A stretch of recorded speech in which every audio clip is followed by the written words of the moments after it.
Na lang because of politics, biglang magkakahiwalay. Ang magsasuffer ang bansa natin. How do you expect the country to rise and develop when the Vice President and the President are at loggerheads? Hindi pwede yun. Gusto ko sana, hindi ganun eh.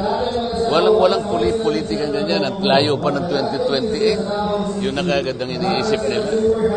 That's the problem. Ano yung sinabi mo kanina na kayo magkakagano kay David? Why not?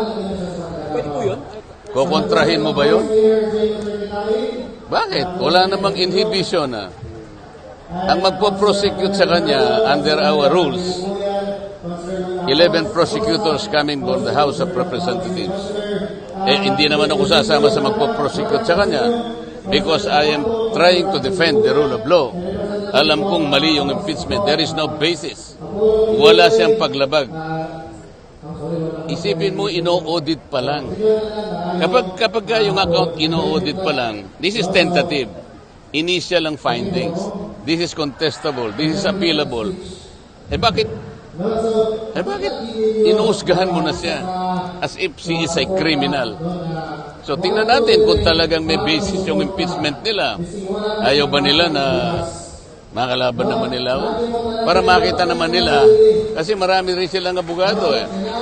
Pero hindi ko alam if they are trial lawyers. Sir, yung impeachment complaint, diba hindi po yun pwede pang dalawa na? Hindi pwede yung dalawa. Once an impeachment complaint was already referred to the Justice Committee, that is the first stage of initiation. Na-initiate na siya. So from then on, wala na because there should only be one impeachment complaint to be initiated per year. So kung gusto nilang mag-initiate ulit, maghintay sila ng December 2025.